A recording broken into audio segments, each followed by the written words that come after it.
We have some more breaking news at NBA free agency on the 76ers front on this fine Tuesday. You're watching 76ers Now by Chat Sports. I'm Chase Sr., and Daryl Morey continues to make moves to bulk up this roster. Philadelphia, according to Adrian Wojnarowski, has signed Reggie Jackson. Before we begin and start to dissect this move, this is why you subscribe to the channel. We're beating all of the competition, and we're bringing you this news ASAP. We're on the road to 20,000 subscribers. How quickly can we get there? Whenever the Sixers make a move, regardless of where Chip and I are, we're bringing you the content right here on the channel. So hit that sub button and go Sixers.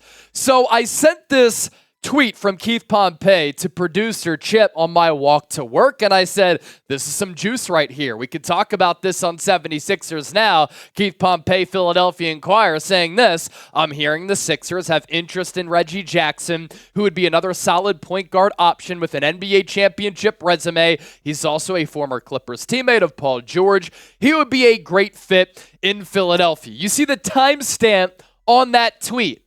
10:29 Eastern, 9:29 Central. You do the math out on the West Coast if you're watching from there. Adrian Wojnarowski, literally a minute later, makes it official. ESPN sources, veteran guard Reggie Jackson, who agreed on a contract buyout with the Charlotte Hornets, plans to join the 76ers upon clearing waivers.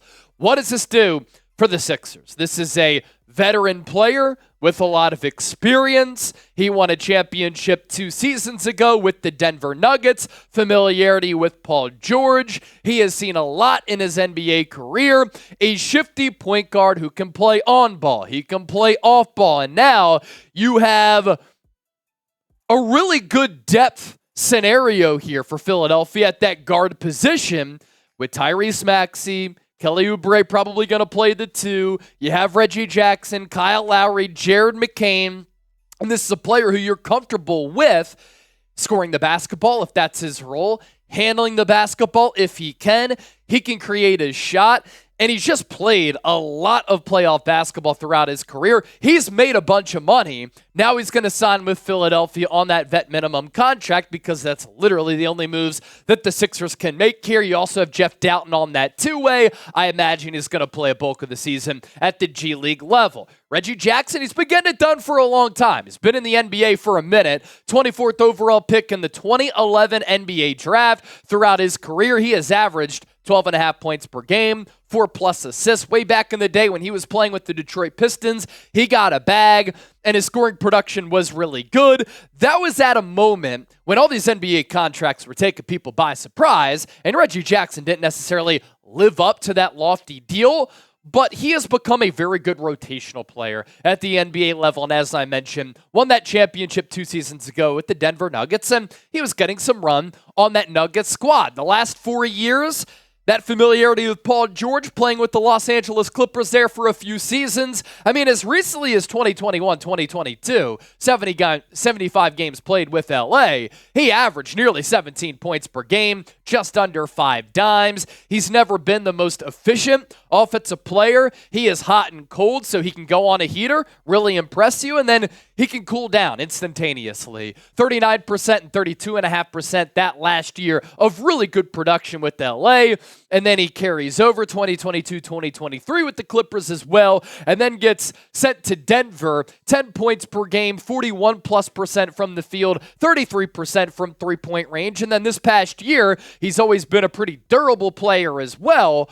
82 games played with the Nuggets, 10 points per, under 4 dimes, 43% from the field, and just under 36% from three-point range. So, Chip, a player who is certainly interesting because of what he brings Philadelphia, the shifty nature to his game. He can get to his spot. He can score at all 3 levels. He's definitely going to be hot and cold, so at times he's going to be frustrating, but a fun player to watch and a player with a lot of playoff experience, and he fulfills a cheap veteran minimum contract for Daryl Morey and company. Yeah, exactly. And look, at this point in free agency, Sixers had 3 remaining open roster spots. So they were looking for veterans, guys with experience to round out the roster.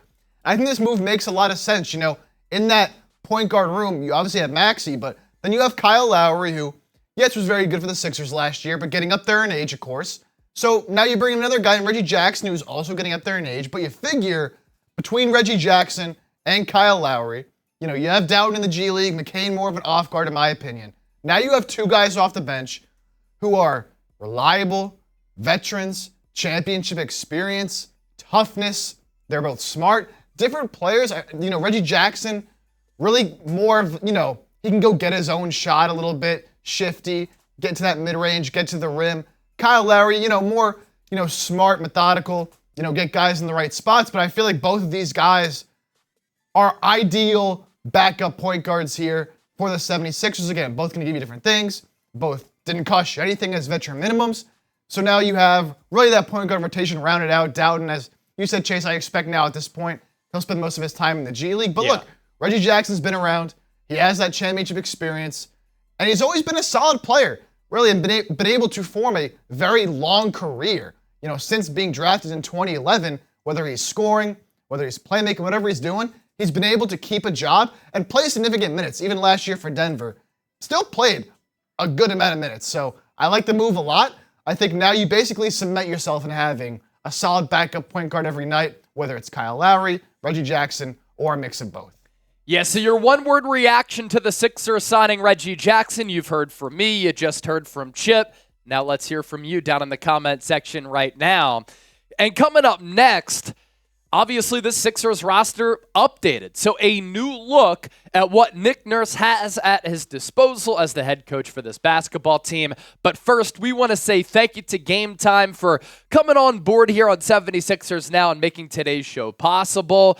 Throughout this summer, I have watched so much baseball as a diehard Philadelphia Phillies fan, and if you're looking to go to a Phillies game, download the Game Time app. Down the road, if you're looking to go to a Sixers game, you can make your last-minute purchase with the Game Time app. It's the only ticketing app that I use, an authorized ticket marketplace of Major League Baseball, NBA, which makes getting tickets faster and easier. Just a seamless process. Prices on the Game Time app actually go down as you get closer to first pitch or tip-off with killer last-minute deals, all-in prices, views from your seat, and the lowest price guarantee. Game Time takes the guesswork out of buying Major League Baseball, NBA, or even NFL tickets if you're looking to go to a Philadelphia Eagles game. You could save up to 60% off buying last-minute tickets for sporting events, but also, ladies and gentlemen, this is music to your ears. You can go to concerts or comedy shows, theater events, and much more. There are flash deals where you can save even more with exclusive in-app deals on select seats ahead of that game or event. You can save even more when you choose a section, and then you let Game Time choose the seats. What I love about this app as well, you can see the view from your seat, whether you're at Citizens Bank Park going to a Phillies game, Lincoln Financial Field. If you're looking to go to a Philadelphia Eagles game, the best part about this is you use the code CHATSPORTS and you can get $20 off your purchase. Of course, terms do apply. We are going to put this link and all of this information down below in the comment section as well as in the description of this video, and that link will be attached to the pinned comment of today's 76ers. Now download the Game Time app, create an account, use the code CHATSPORTS, $20 off your first purchase.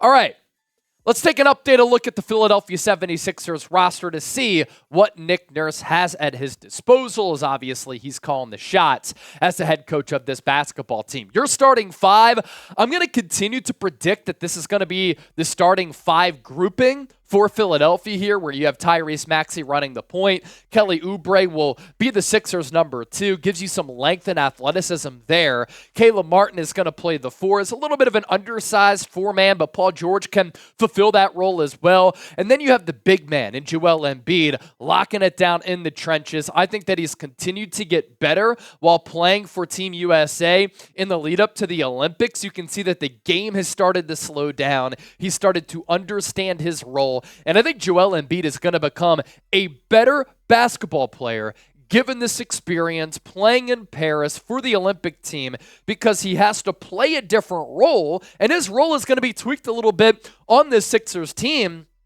And he's also playing with some of the greatest basketball players that we have ever seen, the likes of Steph Curry and LeBron James, and then some of the current superstars at the NBA level. Your bench players here, you have Kyle Lowry and Reggie Jackson as some of your backup guards. You have Eric Gordon and McCain there. who they're going to be able to give you shooters. And I like the shooting aspect that McCain and Gordon can give you. You have Ricky Council as a wing who can also maybe play a little bit of that 4 position. You have Andre Drummond, Adem Bona. So I kind of like where the Sixers are, stacking the deck. They have good starters. They have good depth pieces. This is a really solid roster. And as you look ahead, Philadelphia, 2 roster spots remaining. They signed Jeff Doughton to that 2-way deal. He is not going to count toward the actual NBA roster here. And you could probably fill out this roster with a couple of more vet min contracts here, Chip. So where do you think the Sixers are with the current construction of this roster right now moving forward? What are some potential moves that you could maybe see down the pipe? Yeah, so 2 roster spots open. It's very possible the Sixers leave one of those spots open heading into the season, just to give them a little flexibility, see if somebody, gets on their radar as we get into the season and they really see, as this team gets in action, what they could use. I do think that they could use another wing, whether that's a backup 3 or a backup 4, relying on Ricky Council and KJ Martin to be those guys for you off the bench. It's a little bit risky. So I think they definitely fill at least one of these spots with a forward, with a wing. I'm looking at Marcus Morris for more of a 4. Yep. I think makes a lot of sense. The Sixers, been reported by Keith Pompey that they've been interested in him and talking to bring him back. I also really think the Gordon Hayward thing makes a lot of sense here for the Sixers. Not what he once was, fell off quite a bit since his glory days. Even after the injury with the Celtics and his time with the Hornets, he was still solid, but just the past couple of seasons, especially last year, and once he got dealt to the Oklahoma City Thunder, really wasn't much of a factor. But I think for a vet min contract, he can still give you some scoring punch off the bench. Won't be counted upon as much as he has been in past years. So with a reduced role, he can still catch and shoot. He can still get by defenders, especially if he's coming off the bench, playing against second units and get to the rim. So I'm looking at those 2 guys, really, Gordon Hayward, Marcus Morris, one of, if not both of them. Again, 2 spots remaining. So keep an eye out here as we're moving forward in free agency for the Sixers. Man, I can't wait for the Sixers season. There is this newfound excitement amidst the fan base. And I think the organization, with the moves that they have made here, you have a great starting 5. You've really started to fill out the depth units. You have a really good coach in Nick Nurse to kind of put the pieces together in that puzzle. Cannot wait for the season to get here in October. So grade the signing of Reggie Jackson, A, B, C, D, or F. Some breaking news on this Tuesday, July 23rd, 2024 on 76ers Now. And don't forget to hit that subscribe button. We're on the road to 20,000 subscribers. Join the 76ers Now empire.